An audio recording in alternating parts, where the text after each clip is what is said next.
Hola, hola, ¿cómo les va? ¿Cómo andan todos? Bienvenidos, buenas noches, feliz sábado para todos. Estamos acá haciendo y empezando Fuerza Natural en Radio con Vos. Hola Gaby, ¿cómo va? ¿Cómo va, Milva? Acá ya por la mitad de julio, ¿no? Festejando los 15 de julio. Bueno, festejando el 15 de julio, dale. Son pesados con ese chiste, son Bueno, no te lo intensos, digo más, está bien. No lo digas más. Empezamos en junio, Bueno. seguimos en julio y y llega agosto y seguimos con que se va julio en agosto. Bueno, Yo te lo, perdono, Gaby, te yo perdono. yo lo escuché a Julio Iglesias y lo toma con mucho humor, te digo el tema. Y sí, ¿qué va a hacer? ¿Pero es un fenómeno argentino o le pasa No, en España también esto? por todo el mundo, sí. Ah, bien, perfecto. Todo el no mundo, lo sabía. calculo, de habla hispana, ¿no? Sí, por supuesto, desde luego. Bueno, estamos entrando, o sea, transitando el invierno, digo, más allá de las temperaturas, que hay momentos que hace frío, pero no tanto. Lo cierto es que sí, no, es de noche, ¿viste? Es bien de noche cerrada esta hora. En el verano a mí me gusta el día, Gaby, me gusta cuando tenemos Sí. luz, cuando el día se prolonga. Tomar un Prefiero helado. siempre esto. Tomar un ¿Vos helado. también? Tomar un helado. Tomar un helado, claro que sí, ahora te acobachás con el frío. Pero bueno, hablando de frío, vos sabés que fue una noche muy fría, la del 15 de julio de 2010, hace 13 años atrás, cuando se aprobaba en nuestro país la ley del matrimonio igualitario, ¿sí? Era una noche muy, muy fría. Y fue una noche muy histórica también, una noche que quedó en la memoria de muchos cuando se daba este paso tan importante, ¿no? Esto fue en 2010. En 2013 estaba haciendo un poco de cálculos también, en una fecha parecida, a mediados de año se aprueba la ley de fertilidad. Fueron como dos pasos muy grandes socialmente. Y fue una ley que, como la otra, hizo que la gente se manifestara en la calle, que estuviesen en la puerta del Congreso.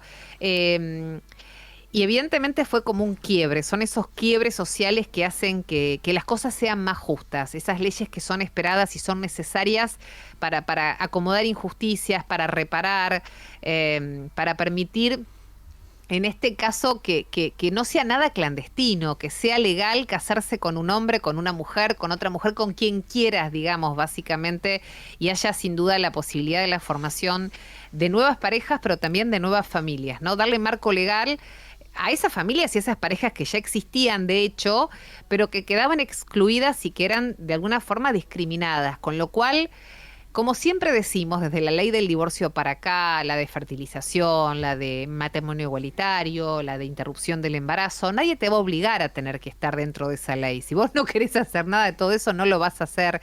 Por eso creo que el debate no es necesario en ese sentido cuando simplemente se garantiza el marco regulatorio para que todas aquellas personas que están en esa situación tengan el mismo amparo y la misma igualdad que otras que no lo están. Por eso digo que fue realmente muy impactante. Habla de una sociedad que evolucionó, le dio lugar a esas parejas que tenían que estar prácticamente viviendo en la clandestinidad, a que tengan el mismo derecho que todas aquellas que quieren casarse ante la ley, que puedan tener además protección, porque no era solamente una cuestión de poder casarse. Tener marco legal a la hora de formar una pareja también les permite a las personas que toman esta decisión, sean homosexuales o heterosexuales, eso ya es anecdótico, pero sí, por ejemplo, poder abordar una adopción conjunta, cosa que antes no se podía hacer.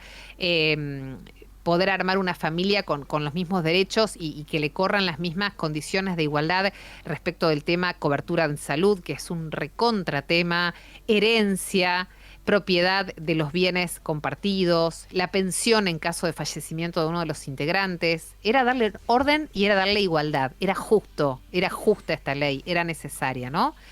Y por supuesto que también nos abría la puerta a poder tener un respeto más claro por la diversidad sexual, por la elección de género y por la libertad de cada uno de amar a quien quiera, básicamente, ¿no? Y de formar pareja con quien lo desee y formar familias como quieran que sea. Por entonces, ese 15 de julio histórico del año 2010, Argentina se ubicó entre los primeros 10 países del mundo y el primero en América Latina en legalizar el matrimonio entre personas del mismo sexo, marcando definitivamente un hito, ¿no? En materia social, pero también en lo que fue la lucha, y sigue siéndola, ¿no? De los movimientos por la igualdad como el LGTBQ+, en toda la región.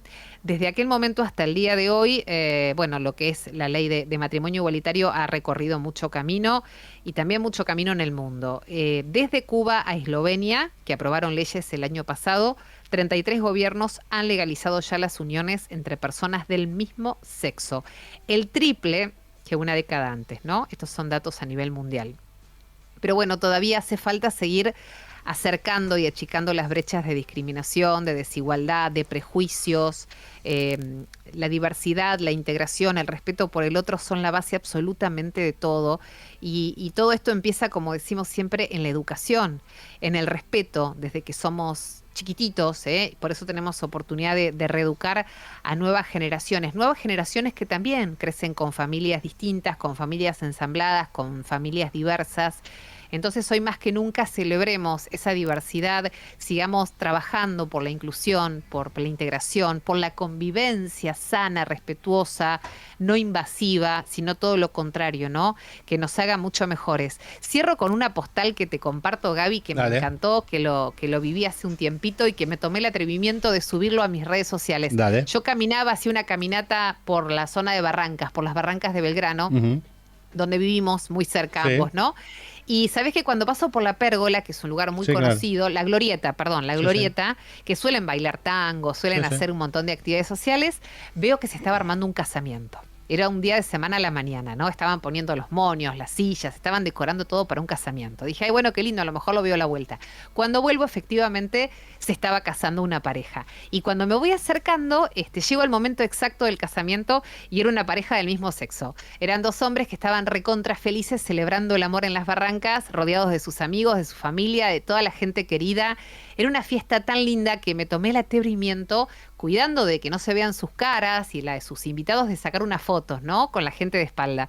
Y bueno, vaya casualidad que los novios me seguían a mí o vieron las fotos o alguien le dijo.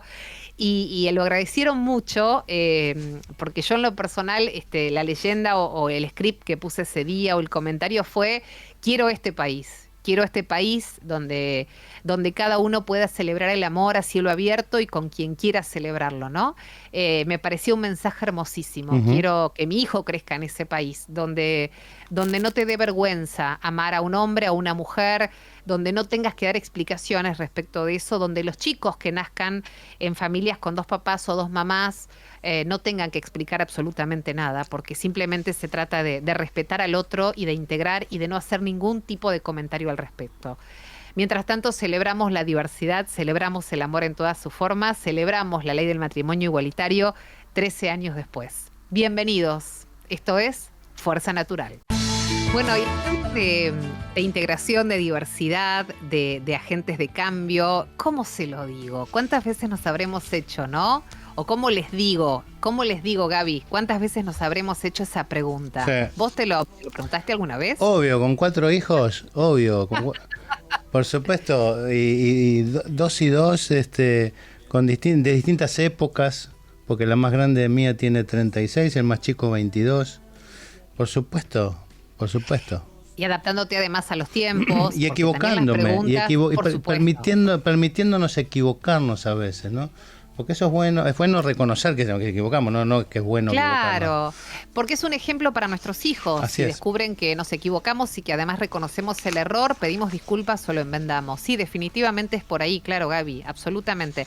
Bueno, y como les digo, se llama el nuevo libro que está presentando Julia Santecchia, bien digo, ¿no? Sí. Julia Santecchia, licenciada en Psicología de USAL, sexóloga clínica de la UBA, terapeuta cognitiva, coautora del libro Género, Diversidades Sexuales, y ESI, coautora también de otros libros, y hoy está presentando su último hijito, ¿Cómo les digo? ¿Cómo está, Julia? Bienvenida.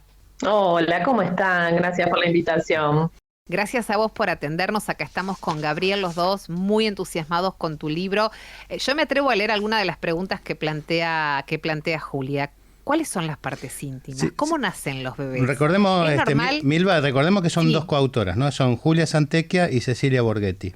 Perfecto, muy bien. Porque tengo en la mano el libro, ¿no? Muy bien, sí, yo también, pero es cierto, sabía que estaba Julia en línea y me olvidé de mencionar a Cecilia Borghetti. Decía las preguntas que plantean, ¿no? ¿Cuáles son las partes íntimas? ¿Cómo nacen los bebés? ¿Es normal que una nena de 4 años se toque todo el tiempo? ¿Qué son las relaciones sexuales? ¿Por qué ella tiene 2 mamás? ¿Y por qué él 2 papás? En fin, alguna de las tantas preguntas, querida Julia, que nos hacemos los padres, ¿no? Y que nos hacen nuestros hijos. preguntas frecuentes y preguntas que muchas veces no tienen una respuesta clara para nosotros como adultos, personas adultas que no recibimos educación sexual integral. Y se nos ocurrió con Cecilia que era una gran idea poder condensar en un libro esas preguntas que tienen que ver con la sexualidad, con la educación sexual en casa, ¿no? Como esas preguntas que pueden surgir espontáneamente y que para dónde salimos, porque hay libros por ahí teóricos, pero bueno, como realmente qué le digo, cómo le digo, que es el título del libro, Claro. es la parte difícil, cómo adaptarlo a la edad, ¿no? Julia. Claro, porque de pronto, perdón, Gaby, No, dale. no, pensaba esto, Gaby, que vos decías recién, como padres es una cosa, porque como padres hacemos lo que mejor podemos y tratamos de pensar mucho lo que vamos a responder. Digo, no tenemos, Gaby, la formación de un docente, de un psicólogo, de un profesor que da ESI o de un psicólogo o un psicopedagogo que da educación sexual en el cole. Vamos haciendo lo que podemos y a veces la complicamos, me parece, Julia, en vez de ser simples, ¿no? No, totalmente. Aparte, bueno, el contenido curricular de las escuelas relacionado a la educación sexual integral no es lo mismo que las preguntas que pueden surgir en casa y que, ¿no? Que en confianza podemos abordar y ahondar un poco más y en la cotidianeidad, como decimos con Cecilia, poder hablar, digamos, no como, me siento hoy y te doy una charla de educación sexual, sino hacer cotidiano este tema, ¿no? Que hay un montón de oportunidades en la vida diaria, cuando estás en el baño y te abren la puerta, aunque ya les pediste que por favor toquen antes, ¿no? Pero te abren la puerta y dicen, ay, ¿qué es esa toallita que está ahí apoyada? ¿No? ¿Qué es esto? Te dicen. Bueno, esa es una gran oportunidad para hablar de menstruación. Y así un montón de ejemplos de la vida cotidiana, no de esquivar el tema, sino de abordarlo. Pero bueno, si no tenemos las herramientas por ahí, tomamos el camino de esquivar el tema, ¿no? Vos sabés que yo a veces lo he contado ya esto, que entendí la menstruación cuando entré a la facultad de medicina, ¿no? Claro. Gente que tengo 63, claro. Tenía 17 cuando entré, la entendí. Sabía que había algo raro por ahí dando vuelta, más o menos imaginaba cómo era, pero entenderla fue a los 17 años, porque eso los varones no teníamos por qué no saber nada de eso. No solo no se hablaba, sino no teníamos, estaba mal saber o hablar de ese tema. Ahora, es cierto. Te llevo a este tema del tema de la educación sexual integral, la famosa ESI, que desgraciadamente se agrietó, se politizó. Tenés gente que habla, y de repente te aparece un candidato diciendo que quiere sacar la ESI porque él aprendió con películas pornográficas. Y realmente sentí vergüenza ajena cuando lo escuché. Un político que se presenta como jefe de gobierno, a jefe de gobierno, ¿no? Que no lo voy a nombrar para no hacerle tampoco publicidad. ¿Qué implica esa ley? O sea, ¿qué cosas son importantes de esa ley? ¿Por qué la Argentina? Nosotros empezamos hablando con una editorial que hizo Milva sobre que se cumple un aniversario del matrimonio igualitario como una cosa de avanzada de la Argentina. Bueno, esta ley, ¿cuál es tu opinión respecto de la ley de ESI, Julia? Bueno, por un lado es una ley importante y para quienes no saben se sancionó en el año 2006. Es una ley cortita que está transcripta dentro del libro porque en uno de los capítulos hablamos de este tema. Es una ley corta, quiero decir, en el sentido de que tiene pocos artículos y si bien está muy buena porque no existía nada así antes de la ley, claro. Por un lado es bastante difícil en algunos lugares que se implemente, como ustedes sabrán, no es lo mismo lo que pasa en Capital Federal que lo que pasa en Salta.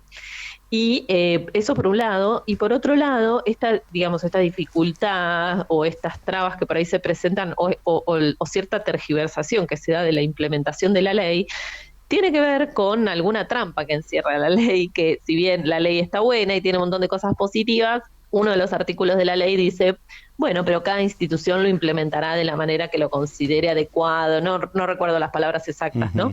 Pero claro, bueno, pero ahí es como que hay... ¿Cómo? Lo suelta, finalmente, lo suelta y lo deja como un criterio que puede ser cuestionable, ¿no? Claro, porque puede ser muy subjetivo. Ahí es donde... Sí, ahí es donde por ahí se puede encontrar el agujerito para que quienes no quieren implementarla de la manera adecuada puedan encontrar una justificación, ¿no? Entonces, bueno, no termina de ser una ley, digamos, que quiera tanto. Esta es mi opinión personal, bien, ¿no? Volvamos al libro, Juli. ¿Cuáles fueron los puntos más importantes? Te pusieron en lugar de los padres que vamos enfrentando las preguntas de nuestros hijos, ¿no? Yo fui mencionando algunas, pero están muy interesantes las que ustedes plantean en la un poco en la contratapa, ¿no? Respecto de las primeras experiencias sexuales de los chicos, la convivencia en una pijamada mixta, en fin, situaciones que tienen que ver, evitar el grooming o advertirles sobre esto, el cuidado del propio cuerpo, el cuidado del cuerpo del otro, cuántas cosas, ¿no? Sí, y la verdad es que está todo enfocado al cuidado y a poder transmitir una idea, digamos, que podamos transmitir una idea positiva de todo lo que encierra la sexualidad, ¿no? Porque, bueno, en el pasado nos han transmitido mucho relacionado con la culpa, relacionado con el cuidado, pero desde el ojo, no te vas a embarazar, ojo, no te vas a contagiar enfermedades. Era el terror, claro, hay que tenerlos educaban cuidados. con el miedo. Era el terror, con el miedo, esa palabra, con el miedo y con la culpa. Entonces ahora, digamos, la propuesta del libro es, por supuesto, establecer, darle las herramientas a nuestros hijos e hijas para los cuidados, pero desde un lugar de placer y de poder conectar con la sexualidad como un lugar lindo, ¿no? Así que sí, abordamos muchísimas preguntas, como vos decías, ¿qué es la privacidad y qué es la intimidad? Hablamos de, bueno, cómo llegan los bebés a la panza, ¿no? La pregunta tan clásica. Hablamos de la pubertad, de las emociones, de los cambios físicos, cómo abordar este tema con ellos y ellas. Hablamos del género, del sexo, de la orientación sexual, que son todas cosas que inherentes al ser humano, ¿no? Después hay todo un capítulo donde se aborda la prevención del abuso sexual en la infancia. Y después, bueno, todo esto que dijiste del grooming, que es un delito sexual digital, todo lo que tiene que ver con los niños, las niñas y la tecnología y los peligros que existen hoy, que no existían cuando nosotros éramos pequeños, pero que sí hoy con el alcance de un celular, con acceso a internet, como tienen hoy en día niños y niñas a partir de 9, 10 años, bueno, cuáles son los cuidados que tenemos que enseñar, lo que tiene que ver con la educación sexual digital. Y después para los que son un poquito más grandes, todo lo relacionado a las primeras veces en lo sexual y los cuidados, los métodos anticonceptivos. Bueno, la verdad es que tratamos de abordar que muchos temas que, bueno, que como mamás nos empezamos a preguntar, porque también somos mamás además de profesionales, y nos parecía que no encontrábamos, digamos, por ahí un contenido más accesible a las familias, y a partir de ahí nació el hacer este libro, ¿no? Y decime, ¿cómo ves que estamos hoy en la sociedad argentina? ¿Avanzó desde el 2006 hasta ahora o desde no sé, desde que iniciamos este tipo de deconstrucción? ¿O todavía tenemos muchas asignaturas pendientes? Mira, por un lado yo creo que se ha avanzado, pero pareciera que hacemos dos pasos para adelante, no para atrás, vamos como lento. Como el juego de la boca. Claro, porque se avanza un poco, pero después uno empieza a escuchar ciertos discursos, como este que vos dijiste en relación a la grieta, digamos, ¿no? En relación a esto de la educación sexual y para qué, a mi hijo le enseño yo en mi casa, para qué necesitan la ESI, bueno, todas estas cosas que se empezaron a escuchar hace un tiempo y que bueno, que claramente sorprenden por un lado, porque uno dice, bueno, cuántas cosas ganadas, tenemos que estar de nuevo hablando de esto, claro, ¿no? Claro. Si estamos de nuevo como cuestionando la educación sexual integral de verdad, estamos claro, ahí en un punto, en un problema, ¿no? Entonces está bueno, incluso pasa a veces que hay colegios que van para adelante, implementan, por ahí nos llaman incluso a nosotras para dar talleres, y pasa que por ahí ese día hay chicos que no asisten a la escuela porque las familias no están de acuerdo con que reciban información de contenida en la Ley de Educación Sexual Integral, ¿no? Así claro, que bueno, es un poquito y un poquito. Bueno, por eso nosotros decidimos contar acerca del libro que hicieron con Cecilia. Tanto Cecilia Borghetti como Julia Santecchia son psicólogas especialistas en sexualidad, sí, y son creadoras también, están en Instagram como Sexología Actual, ¿verdad? Es la cuenta que tenés en las redes. Sexología.actual. Sí, sí. Tal cual, @sexología.actual, ahí compartimos mucha información de sexualidad en la infancia, en la adolescencia y en la adultez. Y el libro, como le digo, de Editorial Penguin, está pensado para personas adultas que acompañan a infancias hasta 13 años. Es excelente, estoy en el momento que necesito ese libro, ¿sí? Así que lo celebro muchísimo. Repetimos las redes entonces y te estamos despidiendo, Julia. Bueno, los esperamos en @sexología.actual. También tenemos un libro para infancias que se llama Yo Pregunto de Educación Sexual. Así que bueno, los invitamos a pasar y nos saludan. Excelente. Julia Santecchia, gracias por haber conversado con nosotros. Un abrazo grande. Gracias a ustedes, fue un gusto. Chau, chau. Igualmente, hasta luego. Bueno, todo ayuda, Gaby. Y también creo que nunca fue fácil. Vos hablabas de tus hijos, y fueron otros tiempos, y tampoco sigue siendo fácil tener la palabra justa. Yo trato de ser lo más concreta y simple posible, hasta donde ellos pueden comprender y hasta donde les interesa. Los chicos te marcan enseguida el corte del tema, ¿viste? ¿Sabes lo que Ya pasa? está, ¿Sabes lo pasan que a otra pasa, Melba? cuestión. Acá es al revés. Primero somos padres y después aprendemos. Al revés que en la facultad. Excelente Vamos definición, a, Gaby. vamos a una pausa porque si no, nos están apurando los auspiciantes. Dale, vamos. Vamos con las voces del planeta, vamos con aquellas personas que se encargan de hacer algo que está bueno, y por eso está en línea con nosotros Cecilia Rodríguez, que es cofundadora de Biopackaging. Cecilia, ¿cómo estás? Bienvenida. Hola, ¿cómo estás? Bien, muy bien. Bueno, empresa B certificada, distribuyen envases compostables para alimentos, brindan alternativas ecológicas para todo lo que es la industria gastronómica, para empezar a reemplazar los envases plásticos. ¿Así se presentan, Ceci? Sí, así nos presentamos. Bueno. ¿Cómo Así surge es. la idea? ¿Cómo fue?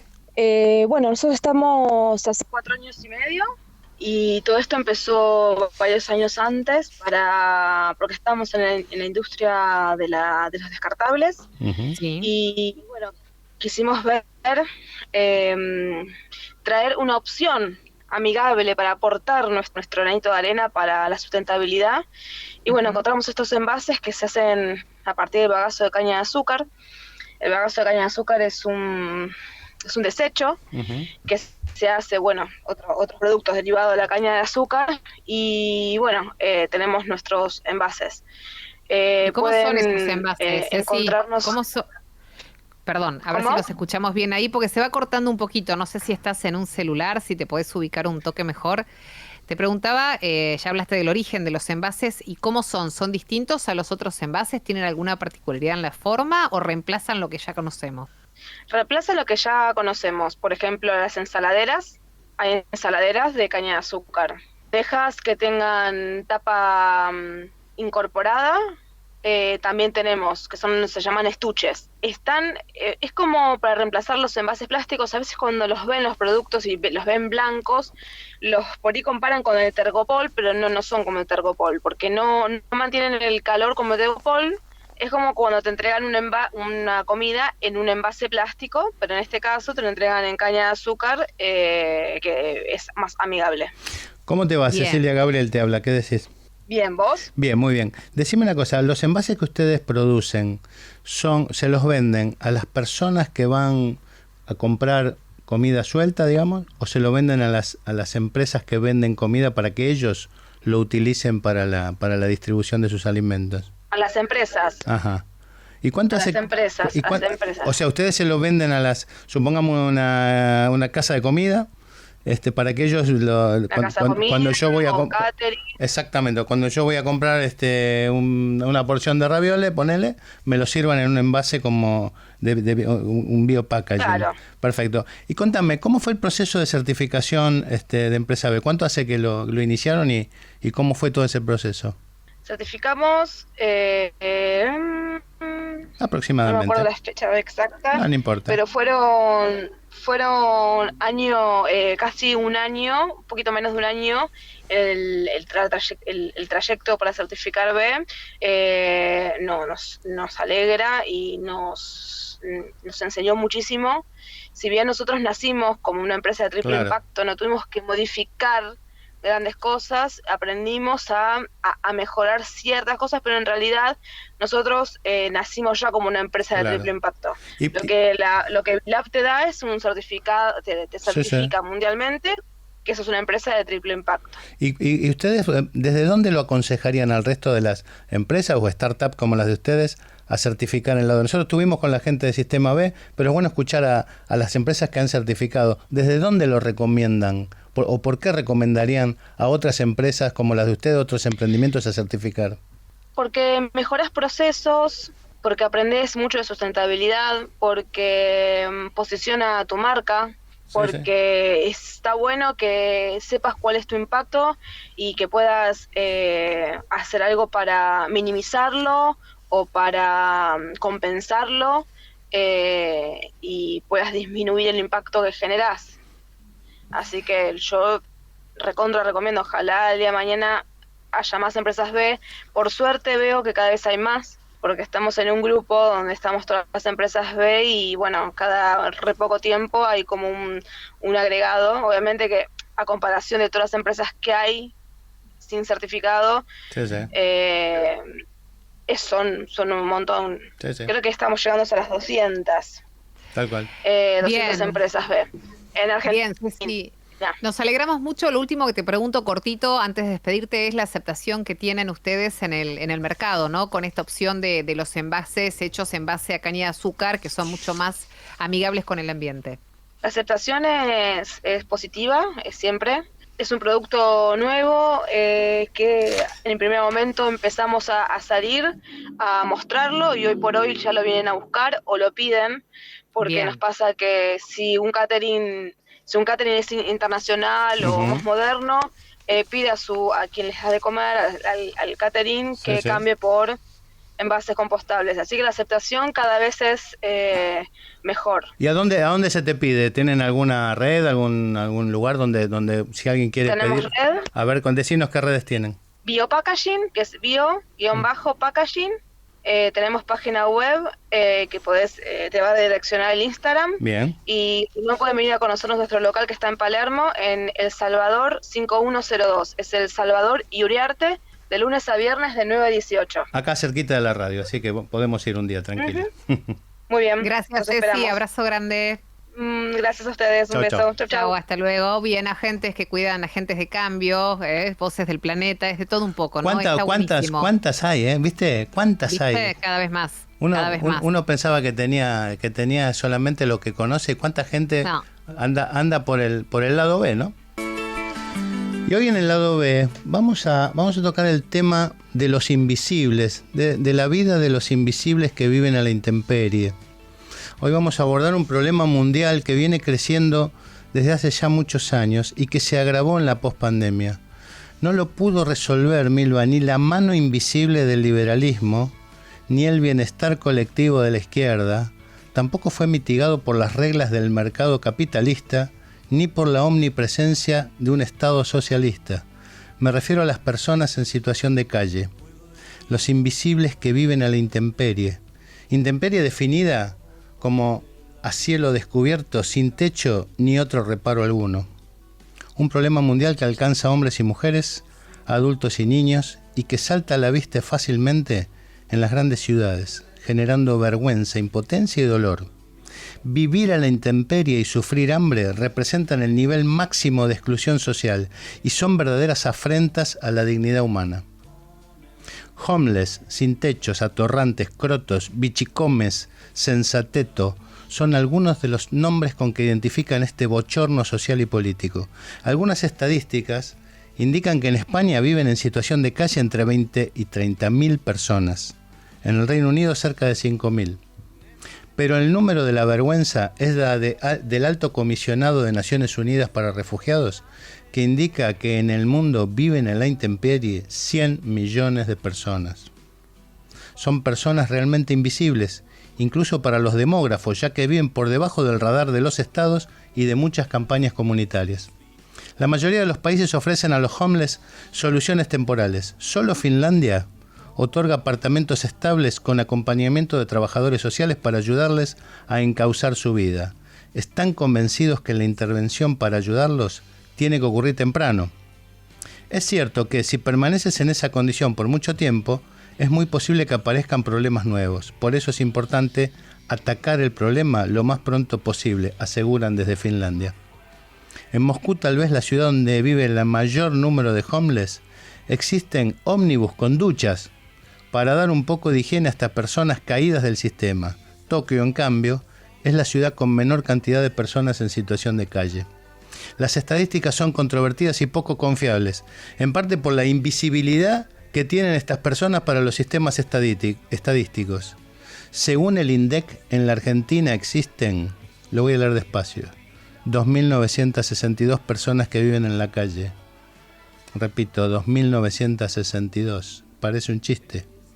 Datos del último censo 2022, pero si tenemos la misma población que España, ¿cómo puede ser que en Argentina tengamos solamente el 10% de personas en situación de calle que el país ibérico. ¿Es real este dato? ¿O es un número oficial y tenemos además un valor blue de personas sin techo? Porque en Argentina naturalizamos el doble dato desde hace ya varios años. Es impensado creer que con el nivel de pobreza e indigencia superior a muchos países desarrollados, tengamos un porcentaje tan bajo de personas a la intemperie. Vivir en la calle no es solamente la alienación de una persona sin hábitat, es la puerta de entrada de la violencia, la delincuencia, las adicciones, el tráfico ilegal, el trabajo infantil, el abuso, las enfermedades y el prejuicio que la sociedad suele ejercer, imaginando que todos estos males que acabo de enumerar son propias e innatas de estas pobres almas. Los invisibles que viven a la intemperie son personas prácticamente sin derechos. Ellos no cortan rutas, no hacen huelga, no tienen capacidad de exigir, no tienen un mínimo de poder y viven desparramados por las calles de las grandes ciudades. ¿Será por eso que son ignorados? Salvo por algunas pocas ONG o voluntariados, lo único que queda claro, que en la agenda de los candidatos tampoco aparece una solución para estas personas que no figuran en sus encuestas, ya que para estos pobres invisibles, la calle es su lugar. Vamos ingresando con los temas de hoy. En construcción ecosustentable. Por supuesto. Bueno, vos sabés que hace unos días estuvimos viendo una publicación de una empresa cordobesa de construcción ecosustentable, esto que decías vos, nos vamos sorprendiendo cada vez más con mucha gente que está involucrada en este tema, y mostraban el método que tienen de edificación que se llama 3C, en donde la estructura de las casas o de las viviendas o de lo que edifican se propone, mejor dicho, se rellena, mejor dicho, para ser más acertada, con fardos de botellas de PET, que están aplastados para formar las paredes internas de los muros, ¿sí? No es algo nuevo porque ya se han visto casas que ocupan plástico para reciclar y que a veces lo combinan con técnicas de adobe, pero lo asequible es que esto ya está listo para utilizarse y combinado con un enfoque social de la empresa, en donde digamos, lo fundamental es el cuidado socioambiental, realmente está pegándola muy fuerte, porque además, ¿qué pasa? Necesitan de mano de obra local para poder laburar esto, ¿no? Entonces, evidentemente, podría ser algo, vos acabas de hablar de la falta de espacio para vivir, básicamente, Sí, claro. ¿no? De la cantidad de gente que no tiene un techo. Y yo pensaba eso, ¿no? Que podría ser con bajo presupuesto, amigable con el ambiente, accesible, que además genera laburo. Podría ser una buena alternativa, ¿no? Para tener en cuenta ante tanta falta de techo. Sí, y eso seguramente es como lo resolvió Finlandia. Como yo te decía que fue la única nación de lo que yo averigüé, la única que le da una solución duradera, porque el voluntariado, la caridad, la beneficencia es para que la noche no la pases tan mal, pero vos al otro día volvés a ser una persona en situación de calle. Claro, por supuesto. Entonces me parece que por este lado sería interesante que los estados fueran, pero desgraciadamente no está en agenda este tema, ¿te diste cuenta? Son personas que no, lo voy a decir, no joden. Entonces, como no joden, digamos, joden socialmente al corazón de los ciudadanos, pero no le jode a la política, ¿viste? Al voto, es como que por eso los llamé invisibles, ¿viste? Parece que fueran invisibles estas personas. Sí, porque es posible que no voten, no tienen nada. Entonces, tal te cual, imaginás tal que cual. ni documento para votar, si no tienen una dirección donde asentar su identidad, su domicilio, su pertenencia. Es realmente doloroso, ¿no? Muy doloroso. Sí, te decía, sí, que tenemos las construcciones ecosustentables, como esta que presentabas, se enfocan en minimizar el impacto ambiental, maximizar la eficiencia energética, que es otro gran tema, y promover la utilización de materiales sostenibles. En muchos casos, el concepto solo se relaciona con diseños ejecutados bajo los principios de la arquitectura bioclimática, pero también es posible reconvertir nuestras viviendas actuales, y que eso también es un tema importante, porque podemos hacer casas nuevas, pero la gran mayoría de las casas fueron hechas al estilo clásico, ¿no? Y utilizar materiales es muy costoso. Exactamente. Una vivienda sustentable es aquella que fue pensada desde el momento del diseño en conseguir el menor impacto sobre la naturaleza. Y lo ideal sería que se empiece a sumar el impacto social, que es un poco lo que hablábamos al principio. Esto es utilizar y comprar materiales en la comunidad donde desarrollamos este tipo de construcciones y contratar mano de obra local, Milva.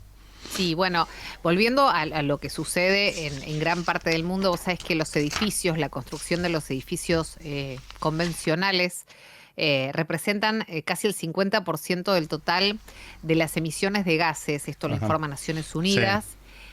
Y esto es como paradójico, ¿no? Porque por un lado construimos casas para protegernos, como vos decías, para resguardarnos, para tener un lugar, también naturalmente para protegernos de la intemperie, del clima si querés. Y de alguna manera, y ahí está lo paradójico, vamos contra el clima, ¿no? Ponemos en riesgo también nuestra propia supervivencia, los que vendrán, generaciones futuras.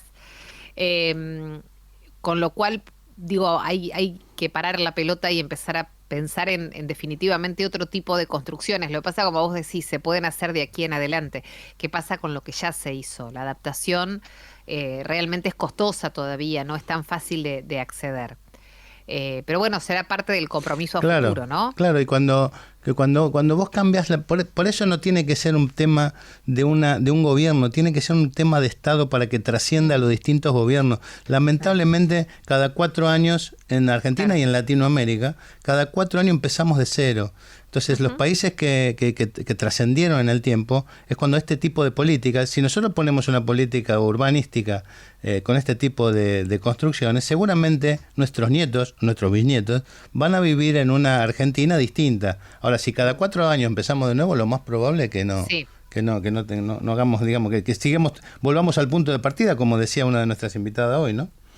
Sí, lamentablemente sí. En este aspecto y en otros que realmente deberían ser fundamentales y, como vos decís, trazados como a largo plazo, ¿no? Como políticas de Estado que garanticen lo fundamental para la calidad de vida de todas las personas. ¿Tenemos tiempo de hablar un ratito más de esto o ya nos tenemos que empezar a ir, Gaby? Tenemos un par de minutos. Hoy tuvimos un día variado, ¿no? Tuvimos medio ambiente, tuvimos construcciones sustentables, tuvimos emprendimientos, hablamos de educación sexual integral, hablamos de problema de la gente que está en la calle, hablamos del matrimonio igualitario. Mirá cuántos temas que tocamos en un solo programa. Un montón de cosas. Bueno, esta es la magia, el tema de la sustentabilidad, ¿no? Que abarca un solo tema, que es la sustentabilidad, te abarca a los tres, digamos, a las tres aristas, ¿no? Que tiene que ver con lo social, lo económico y lo ambiental, ¿no, Milva? Estaba viendo, Gaby, sí, absolutamente. Estaba viendo más contenidos que nos aporta nuestra producción. Vos sabés que en Argentina actualmente se calcula que hay unas 10.000 viviendas que se construyeron y se edificaron en condiciones de sustentabilidad, ¿no? Y que si bien al principio tal vez son un poco más caras todavía, quienes trabajan en este tema te dicen que después se amortigua muchísimo, por ejemplo, el gasto energético. Yo no te puedo explicar, no sé si te ha pasado. ¿Ya recibiste la factura de electricidad de este mes? No lo recuerdo. Bueno, sí, no, entonces no la recibiste porque la recordarías, te aseguro que la recordarías. El impacto en el incremento y en los costos es realmente muy, pero muy alto. Entonces, por ejemplo, en este tipo de viviendas, las que son amigables con el ambiente, la electricidad tiene que ver habitualmente con los paneles solares, exacto, con los molinos de viento, con otras alternativas ecológicas. Obviamente que son siempre medios mucho más amigables con el ambiente. Pero bueno, como no podemos adaptar a todas las casas de esta manera, mientras tanto sí lo que podemos es tener mucha conciencia con el uso razonable de los recursos, ¿no? De la energía, del agua, del gas. O sea, me parece que ahí sí podemos, incluso a lo mejor pequeñas inversiones que también tienen su costo, pero cambia mucho la historia una abertura que tenga algún tipo de aislamiento porque te ayuda a conservar el frío o el calor. Son maneras, ¿no? de ir haciéndole retoques a nuestra casa, si tenemos la posibilidad de ir mejorando y haciendo más eficaz. Y vos sabés que este tipo de movidas, digamos, hacia lo sustentable, no es solamente lo habitacional, las grandes construcciones, sin ir más lejos en el ámbito de la salud, el sanatorio más nuevo que tiene la ciudad, que es el Finoquieto, está hecho con formato LEED. LEED significa que es amigable con el medio ambiente. Ellos tienen generador propio en la hora de mayor pico de consumo, tienen paneles solares en el techo y la energía que sobra se la ceden al barrio. Tienen un aprovechamiento del agua. El agua que no es potable, o sea, la que va a los depósitos de los inodoros. Imagínate la cantidad de baños que hay dentro de un sanatorio. Es todo agua de lluvia filtrada. Bueno, realmente han hecho una eficiencia del uso de la energía y del uso de los recursos naturales que hoy me parece que una empresa de salud no podría hacerse el distraído en esto.